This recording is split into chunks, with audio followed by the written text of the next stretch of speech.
right, welcome to episode 12 of the LSQ podcast. Hi, I'm Jenny LSQ, and I'm excited in this episode to share with you an interview with multi-instrumentalist, producer, singer-songwriter, composer, and all-around awesome dude, Rostam. I first met Rostam Manglic, I guess about 12 years ago now, when it was basically love at first listen for me with his former band Vampire Weekend, and I had the chance to write about them early on for Rolling Stone magazine when I was there full-time. And Rostam and I became friends and have had numerous conversations on the record and off in the years since, but never one as focused as the conversation you're about to hear.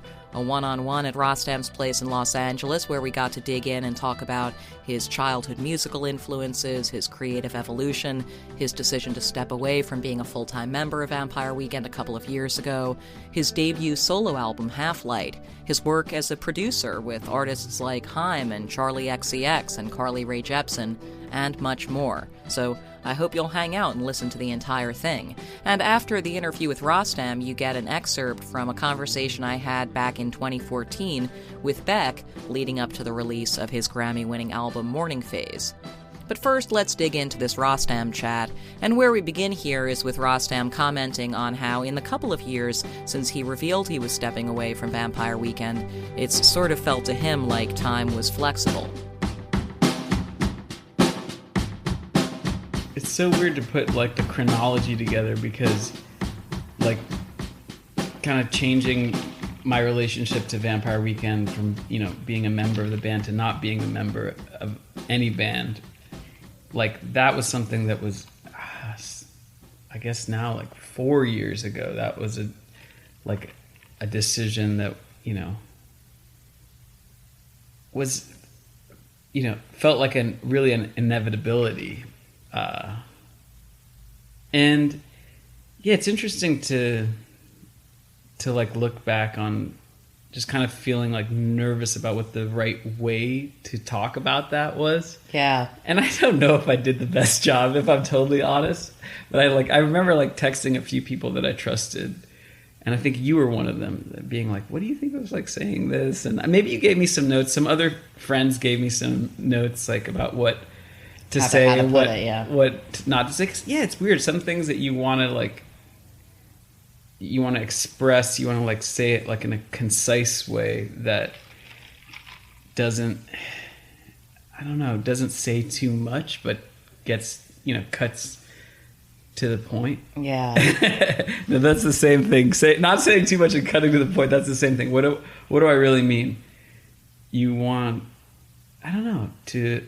My sense at the time when you were like, what do you think of if I say it this way, was like, well, you don't want to over-explain or like seem like you're defensive, but also out of respect for the fact that people will be, I remember saying to you, like, you know, people are going to be sad. There are going to be people who are like, no, it's not the same. And it's like a thing you have to respect that when in communicating what you know, what you're choosing to do. But I mean, zooming out from that somewhat, I'm curious now in 2018, as all of this exciting stuff is beginning to come out.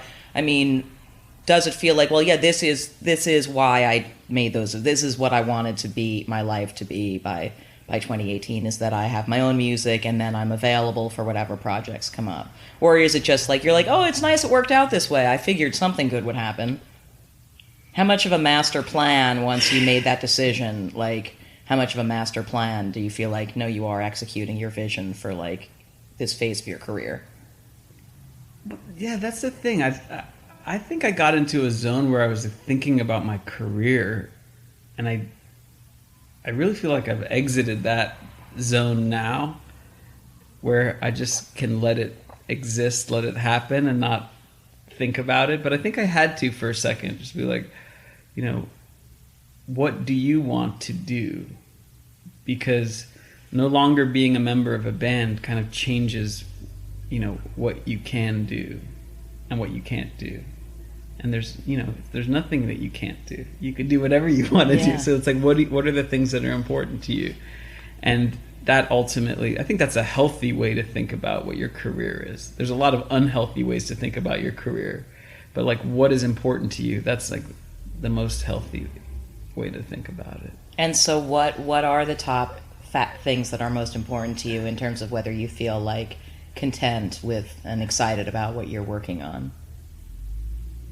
Because I know one ingredient of what you weren't sure was working for you was actually just touring and being on the road. And I remember you saying you weren't sure if that's like a lifestyle that you wanted to be kind of stuck in. That's interesting. Yeah, and I think it's evolved for me. I think it was some, kind of coming off the road in 2014, and then the next time I got on a stage, I was, with Hamilton Lighthouser. We were playing these kind of special one-off shows around the release of the record that we made together, and I started to something kind of like, it was like cracking an egg or something. I don't know if that's the right analogy, but it felt like that. I felt like it was something, this new thing. And I felt like, oh, I'm on this stage because I love these songs. And that was always the case. I would always love the songs that we made in Vampire Weekend, and I love the songs that I made with Hamilton. And it was always about that love, but then it was also in the, I couldn't ignore the fact that I was playing these shows with him, and it could go anywhere from there. We could we're going to get on a stage together at the end of July at the Newport Folk Festival. I'm going to try and go to that. I love that festival. Yeah, I've never been to that festival, and awesome. I've heard it's amazing, and there's so many amazing things about it. So just the idea that the future could be anything you wanted it to be, and then disconnecting this kind of the stress of a cycle, which is, I don't know if every listener who listens to this is going to understand what that word means, but if you don't know what an album cycle is, it's the whole thing of making an album, doing press for it, making videos for it, releasing songs, doing promotions, going out, going around the world, maybe even before the album comes out, playing songs live on the radio early in the morning, going on tour, and after you've, toured as much as you could tour, you do it all again. So that's an album cycle. So when people talk about being on cycle or off cycle or what that means, yeah, it's a lot. It can be a long time, though. If things are going well, the better it's going, the longer it can be, that cycle. And more so what artists, I feel like now more than ever, are saying, perhaps because it's so easy now to imagine breaking things up into different units of song, one song at a time, 2 songs a year, whatever it might be, that artists feel more enslaved by the cycle now because they realize, like, wait, why are we doing it? We don't need to insist on record full-length album, release full-length album, promote full-length album, tour the world for a long time. Maybe you can have a year where you do some festivals but don't release more than a couple songs. That sort of more free-flowing situation seems to be, I think a lot of artists like Tegan and Sarah, when I spoke to them, they're like, we're taking a break and we're going to think about, do we need to do things that way? Is there another way to do things? Why do we feel trapped in the album cycle, And That's you're kind of, I think it's cool. I mean, I've known you for a minute. You're kind of like an ADD kind of guy. And the idea of like not having to be, not stuck with, but just like, this is the only thing I'm going to work on for now. Like, you seem like a guy who probably you want to be able to just pursue whatever kind of like creative whim. Yeah, I don't know if ADD is the right word, because I think I'm actually like very focused and concentrated, maybe to a fault, obsessive even. Yeah, and I don't want to use ADD cavalierly because it's an actual diagnosis and everything. Yeah, I think I probably have OCD more than ADD, and like that's I think the kind of energy that it takes to finish an album a lot of times, and so I'm careful about entering that world because I don't know how not to give 110%, and it's it takes over your life. You don't get to choose when it's done. It's like it becomes like an animal. It tells you when it's done. So right. Even when it's someone else's song. That's the thing. To me, it's like it doesn't matter if it's a Rostam song or a song that I'm producing for another artist, I want to make it as good as it can be, and whatever that takes, I'm ready to go there. If I commit to finishing the song, it's like it's going to be hard for me to find a middle ground. So that's why, yeah, like you said, I feel like now, I don't know, if I want to enter those kind of projects, I can, and I know what it's like, but it's just kind of fun to be able to.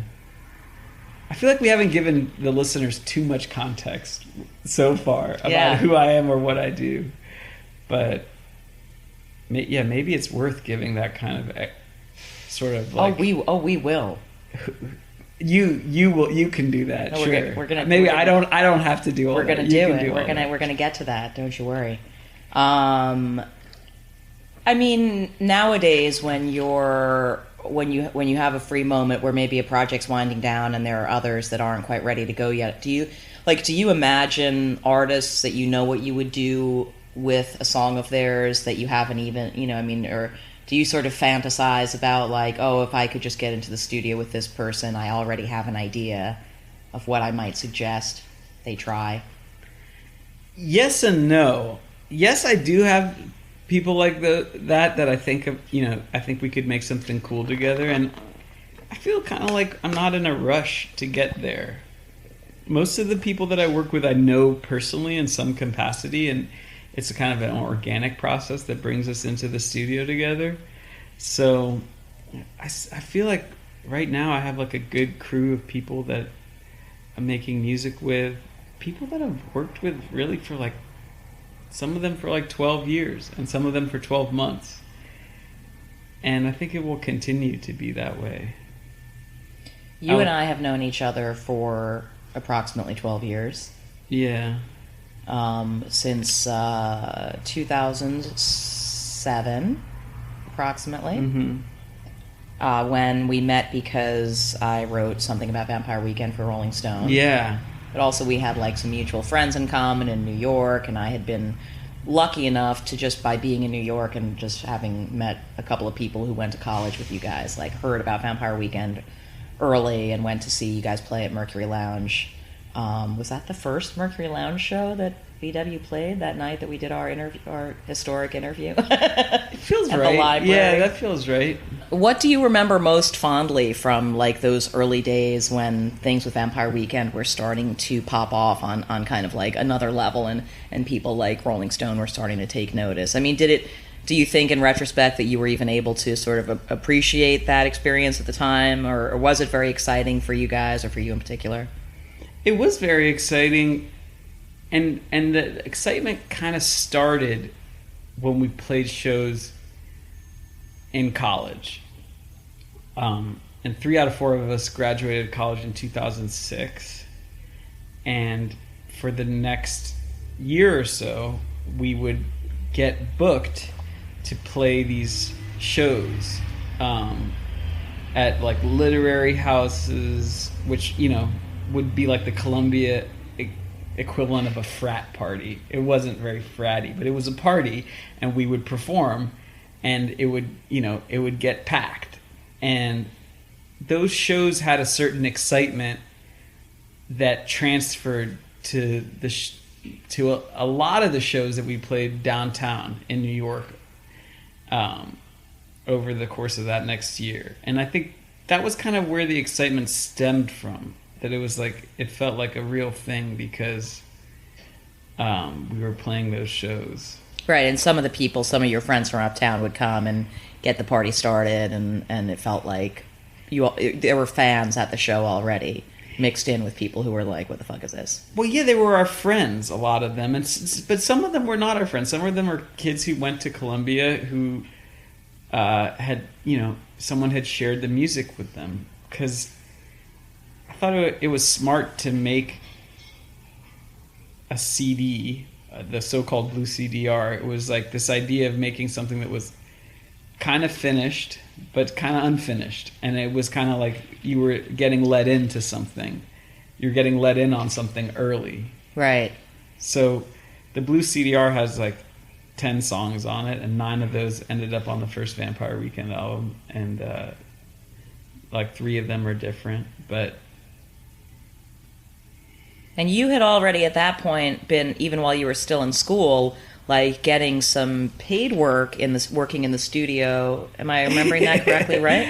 My first job out of college was working for a film composer who actually used to be the lead singer of a rock band called Shudder to Think. His name's Craig Wedren, and he's still a film composer. And how had that position come your way? It came because he scored a film that Mike Cahill and Britt Marling made about... It was a documentary about boxers and ballerinas in Miami. And they kind of just... I knew Mike and Britt because they went to college with my brother. And they all worked on films together. Mike, Britt, and Zal, my brother. And... they connected me with Craig, and I made this CD of like all this music that I was working on. Some of it sounded like purely classical music. Some of it was like Vampire Weekend songs. Some of it was Discovery songs. Some of it was solo music.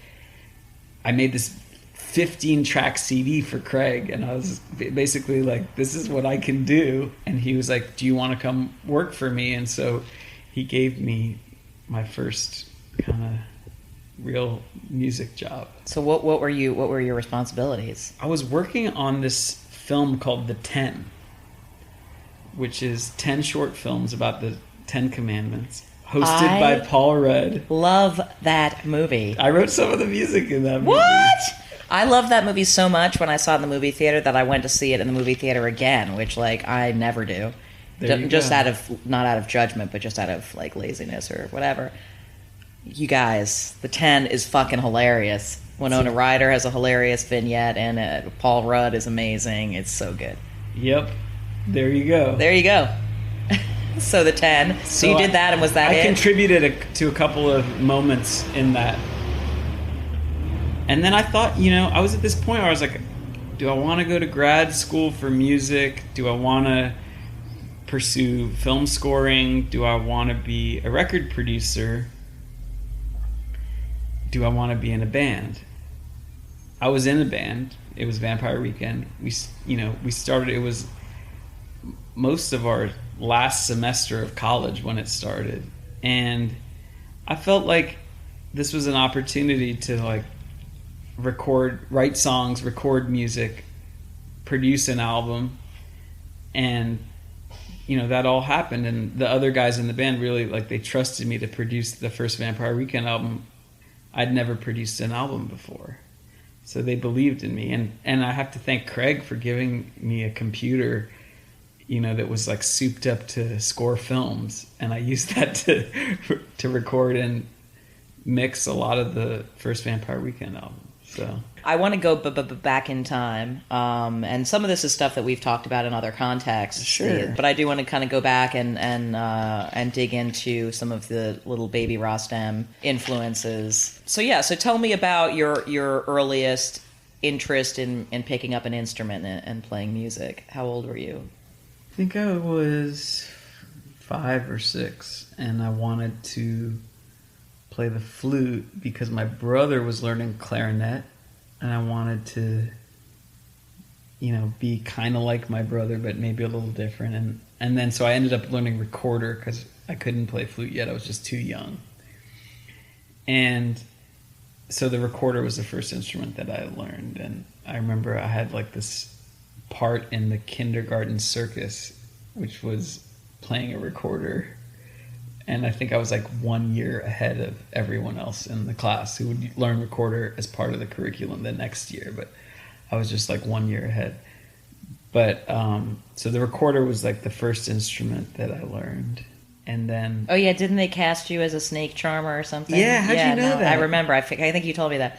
It was just like, oh, yeah, that was not... You've interviewed me so many times, Danny. You know my life better than I do at this point. So... but it does remind me of like this neighbor that my parents had, that my dad asked this neighbor, he said, our kids want to play instruments. what do we do? Do we get them the instruments? What if they don't want them? After a while, what if they were, what if it's just a whim? Like, what should we have it in the house? Like, should we leave it in the house? What do? We don't know. And this neighbor who was a bunch of years older said, you just buy them or you rent them, leave them in the house, see what happens. Worst case scenario, you can just sell them in a couple years if they don't touch them, or sell them when they go to college or whenever they get older. Whatever it is, just leave it in the house. And my parents took that to heart. And so they, it definitely impacted me to have instruments around. And so what instruments did they get? Well, we had like a digital piano, which kind of looked like a real piano and kind of played like a real piano, but it was a digital one. And to this day, that's in my parents' house in DC, which actually they're going to sell that house this year. So it's good. That piano is going to go away. But like I remember learning how to play Imagine by John Lennon on that piano. And the way that I learned it, this is kind of indicative of my path. I learned it because at that point I could read guitar tablature. And I got this magazine called Guitar World, which I was a subscriber to. Yeah. And they had the tabs for the guitar version of Imagine.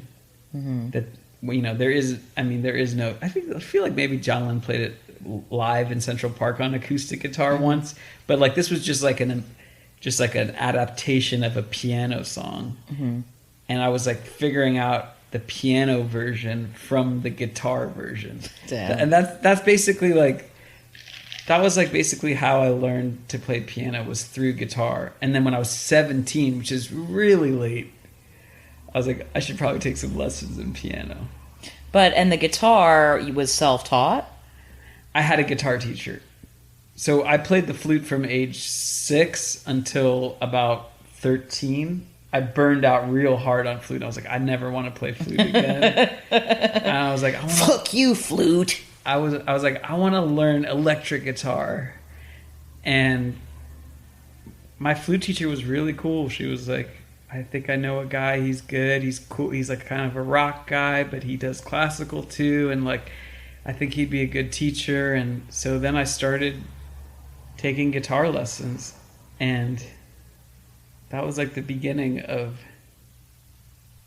kind of like, I think, a different relationship maybe to music.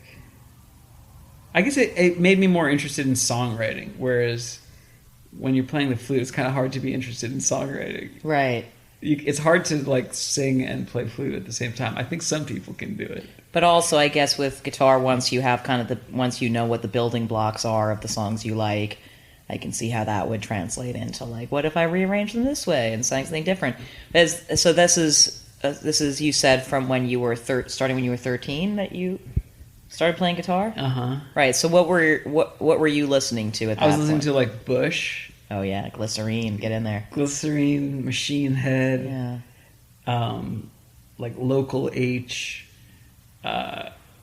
Just like a lot of alternative rock. Yeah. And so were you learning to play those songs specifically? Totally. Yeah. Yeah, I learned how to play all those songs. Nirvana. And then my guitar teacher also was like, you should learn this too. And it was like Eric Clapton. Tears in Heaven? Maybe I asked to learn that one, actually. Yeah. Such a good song. It's good. It's a good guitar song. It's a good guitar song too. Like you can play that, you can really shred. Right. You can learn a lot out of playing that. So yeah, Tears in Heaven, like Jimi Hendrix, Little Wing. Right. It was kind of like he'd be like, okay, we'll do one for you and one for me. So I wanted to learn Mr. Jones by Counting Crows. I wanted to learn High and Dry by Radiohead, and he wanted to teach me Jimi Hendrix, and he wanted to teach me like some classical guitar and some jazz, which I was into jazz, and he was kind of like pushing me further down that road, which was cool. Right.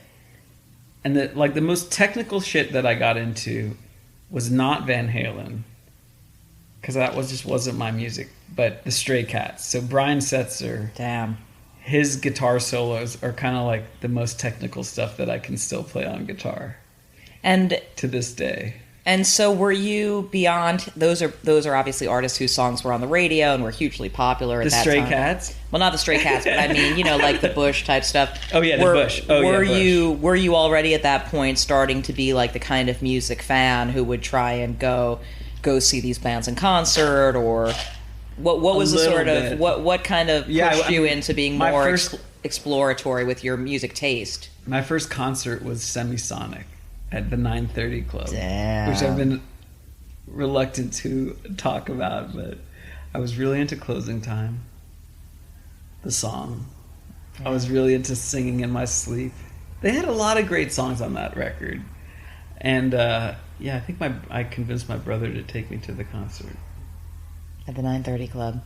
Mm-hmm. Where I'm assuming that was sort of became your regular spot to go see shows, to an extent, growing up near DC. Yeah, I mean, you got to understand though. I didn't really live in DC after I was 18, so I didn't see a ton of shows. Right. So when you got to New York, by this time, had you started to? Did it take over your life? I mean, or was it just a sort music? Yeah, like the interest in music technique and like skill. When did you start to feel that was a thing you were kind of obsessed with? From the moment that I got to Columbia, I knew I was going to major in music. I have friends to this day that I met on that, first day. There was something called diatonic harmony and counterpoint, which is a year-long class that you have to take at Columbia if you want to be a music major. And then it's followed by another year-long class called chromatic harmony and counterpoint. Can you give me the for idiots version of what diatonic harmony and counterpoint is? It's basically, okay, so like people talk about like classical music having rules, and that's one way to think about it, but you can also just think about it as like it's idiomatic. Like in the way just like you can learn French, and some people can speak French, but they don't speak idiomatically, right? Like French people can smell you. Even if you're saying the right words, they know that you're not French because you're not really speaking exactly their language. Right. And that's the same thing with classical music. So it's like... So they give you those couple of classes at the beginning to teach you some of the idioms, you mean? It's not some of the idioms. It's basically like, what did the classical composers do and what did they not do?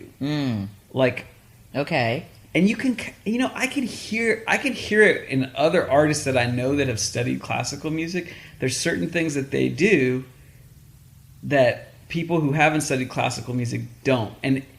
And sometimes their music sounds classical as a result, and sometimes it doesn't exactly, but I'm like, oh, that person's a classical head.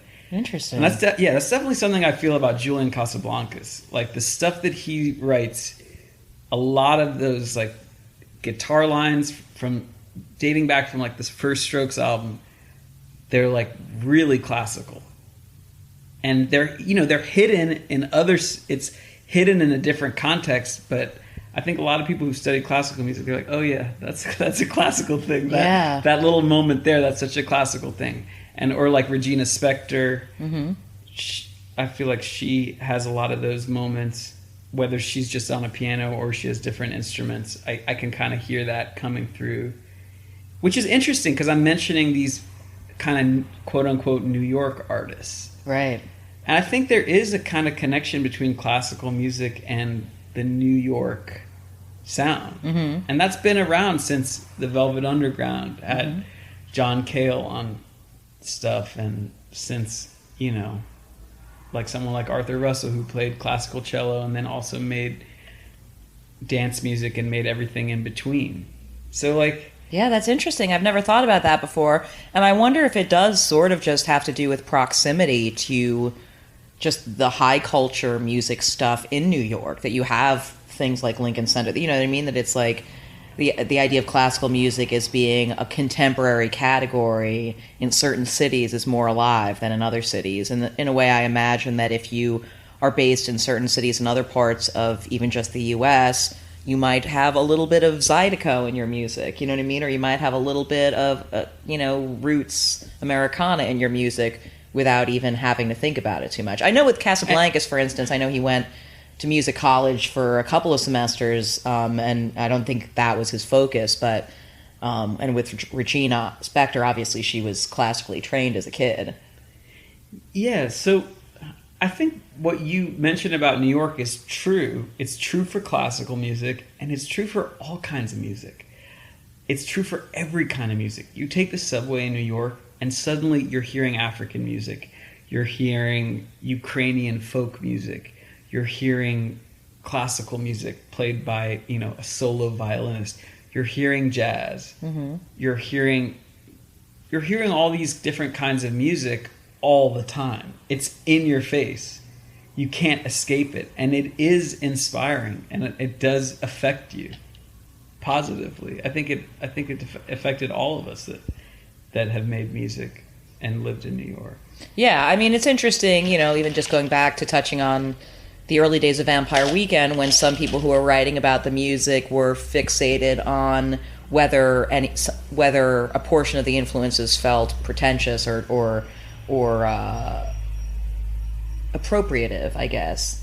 But you think about an LA artist like Beck, who grew up here in a multicultural city where, similarly, in your car, you can drive around, and if you have your windows down, you'll hear all kinds of music, and it's gonna get in there, I mean, it is, obviously the topic of, like, that kind of appropriation is so fascinating in that I don't know what's where the line is, what's appropriative and what's not.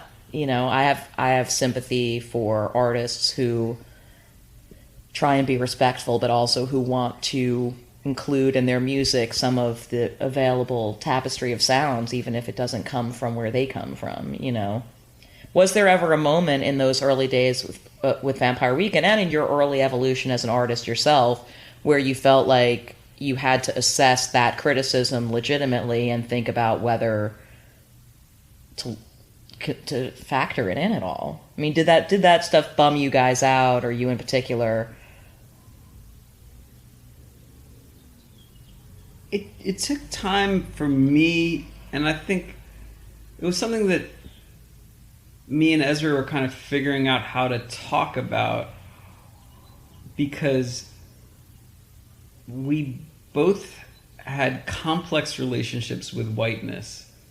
And I, for example, would never in my life identify as white. I understand that I pass as white. And it took me a few years really, to understand what that meant about, like, who I am. And I think, for a lot of Iranians who escaped America during an extremely, like, xenophobic, Islamophobic era, they have this relationship towards their ethnicity where they really want to downplay it. There is a tendency to just be like, for some people to be like, we're American now, which is really not my parents. They're very proud of their culture, but I think that for all Iranians, like, who experience a lot of oppression, there's this desire to just be like, oh, here's a place where we pass. We can say we're Italian if we have to, which is something that some Iranians do, which is completely crazy to me. But there are some Iranians who say we're Italian. It sounds totally crazy, but so yeah, this is like I'm talking about really specific, loaded, complex relationship towards whiteness, and that was something that in Vampire Weekend, it's important to note, white music critics were not well equipped to talk about, and were not able to see the shades of gray and sort of kind of like we're trying to find they were trying to fish with dynamite, and I think some of it was destructive. Some of the articles that were written about Vampire Weekend were very destructive, and to me personally, like I didn't really know how to talk about it yet when a lot of that stuff was happening, and I think at this point, like, there's a better perspective, but I was also young. Yeah.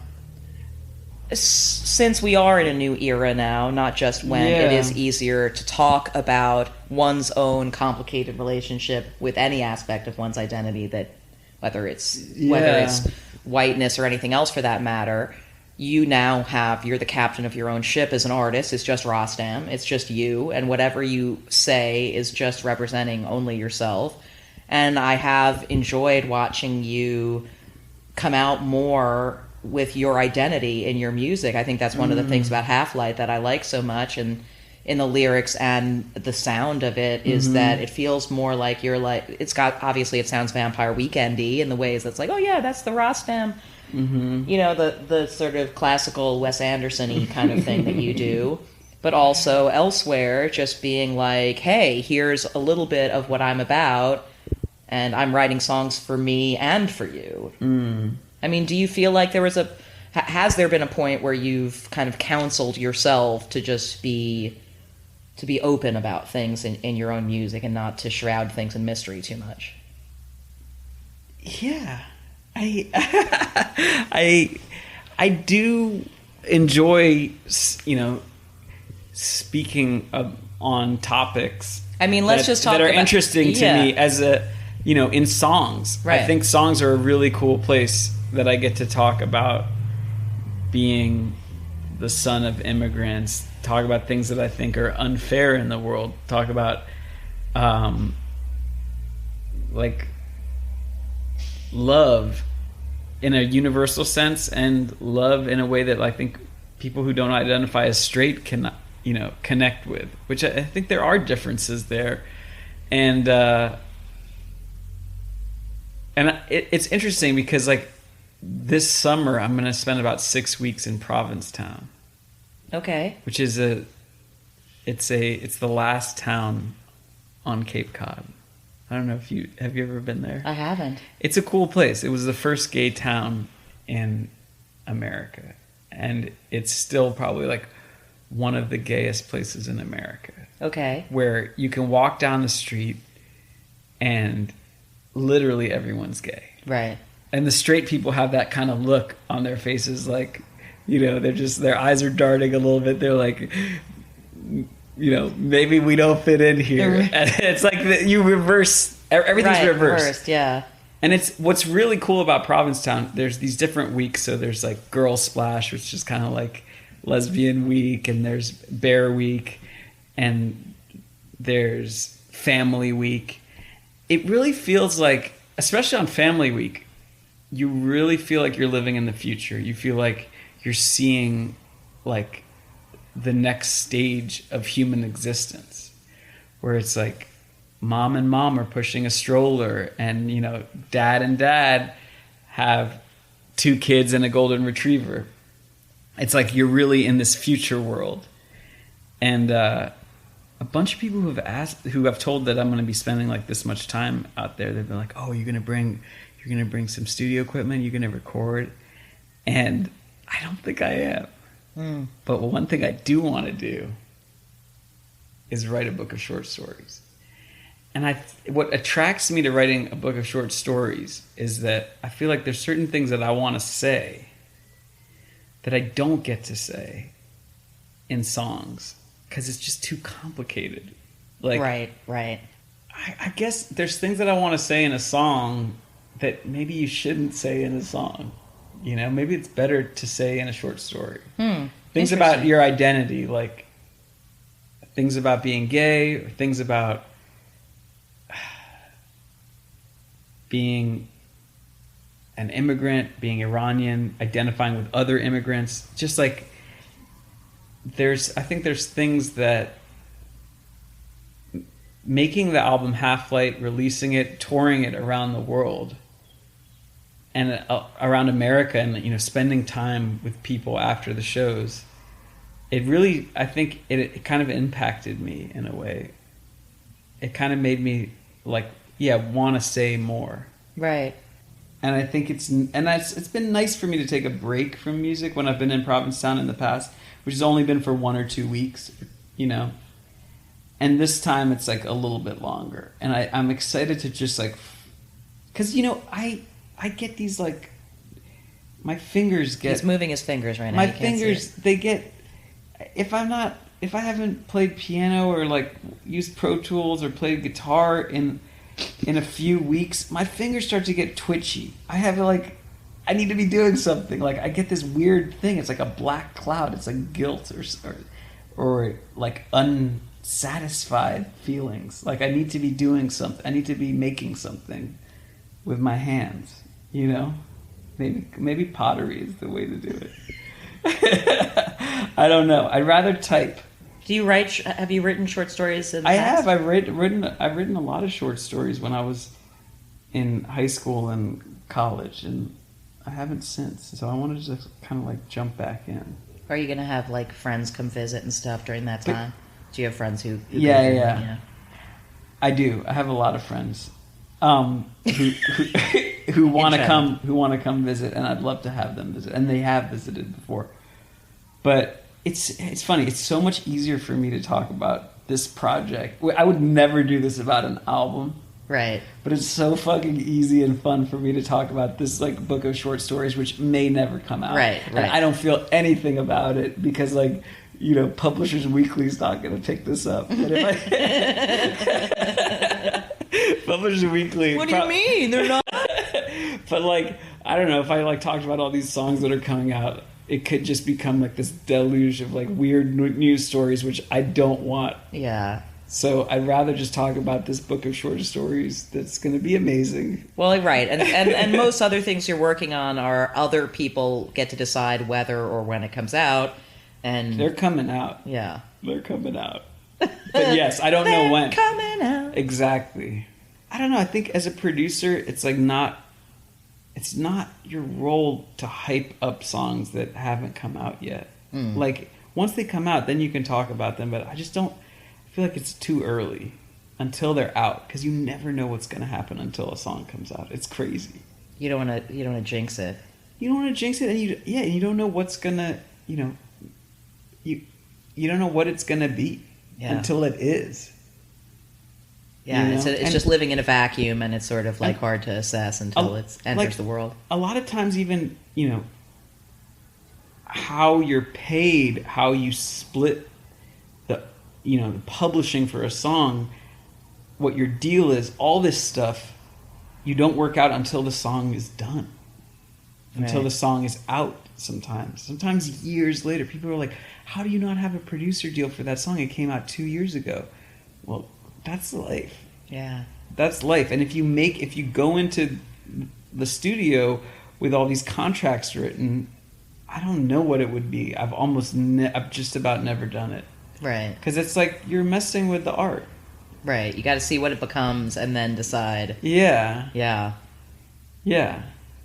So maybe I've already said too much about the book of short stories, but that's just me, I'm not going to get in trouble. You haven't said too much. I'm not going to get in trouble. So roughly speaking, though, the plan for the rest of the year, other than more songs that will come out that it's too soon to talk about, and going to Provincetown for 6 weeks, I mean, is there more Rostam touring in the second half of the year?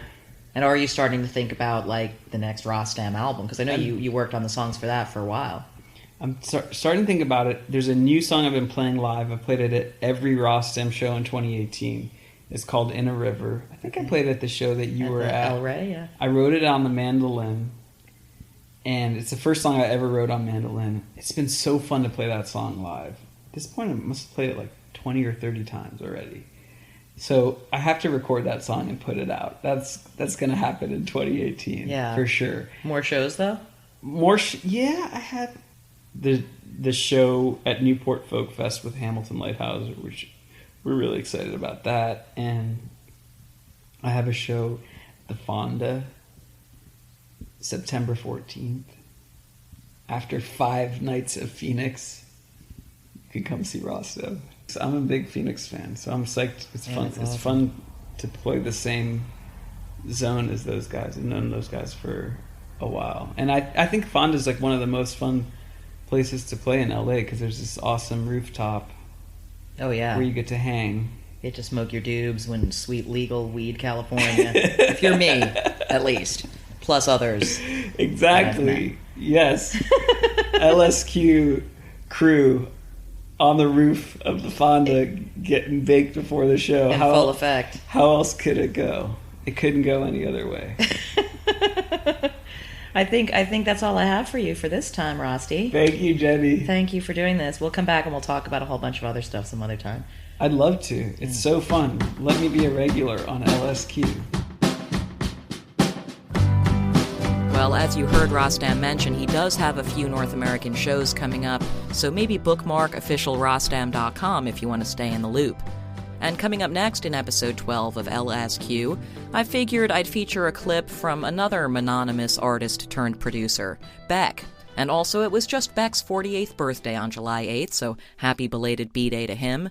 But in this clip, you'll hear it. It's actually interesting because the concept of an album cycle, which Rostam was referencing, the kind of oppressiveness of that, gets referenced early on in this Beck clip, where we were talking about why in more recent years he'd felt inspired to take on projects besides his own albums and really dig into unconventional things like his record club or his songwriter, and so that's what we're discussing in this clip right here.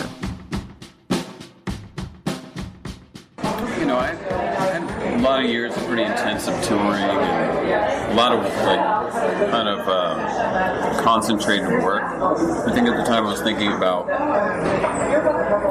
why I was doing this or what I got out of it. Right. In the sense of what is, you know, what are we doing this? Not as necessarily an existential thing, but you know, just try to remind myself of there's a long period before I was making records. I was just making music for fun, because it enabled certain things to happen. It's just kind of a motivator, something connected people, and just, you know, so I started thinking about that because I thought, you know, you got a record deal and you're in the typical cycle as an artist, putting out albums and touring, and you know, I got to a point where I felt like there's a lot of arbitrariness how in the music business and how musicians are supposed to channel their creative impulse. Oh, yeah. And it's formalized in this way that it really isn't natural. So I feel like I just had to break that down a little bit for myself. Just not tell anybody who runs the show. Yeah. We're just going to get together and make music. So I was doing the record club thing for years before I put it out. We were just doing it for our own amusement. Right. Just like round up some buddies who are fun to play with and who get it and just play it. And we would all just say, this is the best time I've had making music in years.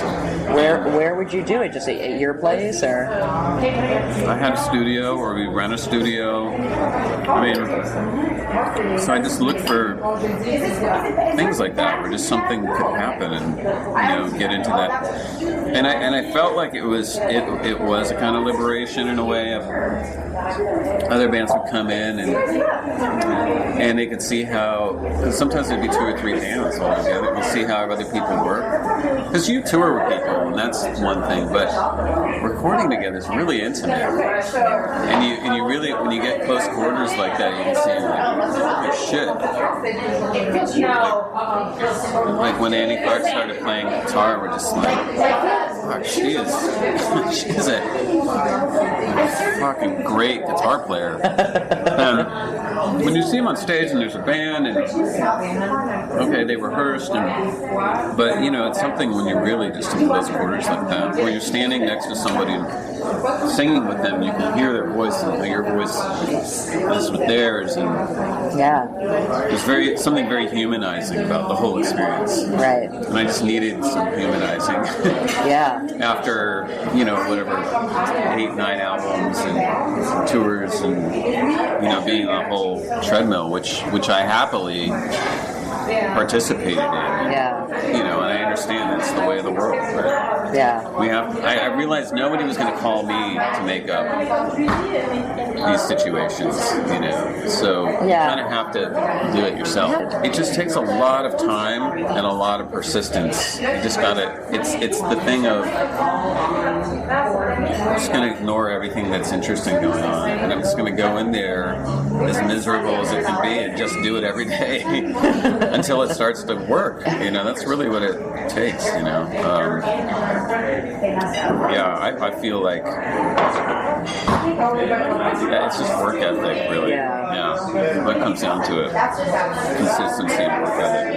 Right. But friends of mine who are really always doing stuff, they just have incredible follow through. Someone like Jack White is just, he's, just whatever idea. He's really just go in there and he'll just work at it. Yeah. There's no, the idea is always romantic, but the actual doing is not so romantic. It's not, right. It's not so comfortable. Right. And you have to accept that then it turns out not being what you had your mind set on that it was going to be, just like the car that you're not really driving. I think that sets some people off, Mm-hmm. But mostly the effort. All creative efforts are a compromise in the end. It's not quite what you wanted. That's why you do another one. Right. For me, it's like I'll be making albums forever and still feel like it's not quite like I wanted it to be, Rubber Soul or Hunky Dory. It's just not even, you know what I mean? There's always this, unreachable that you're always trying to get to. Or you try to get to that and you got this. But that's the beauty of it.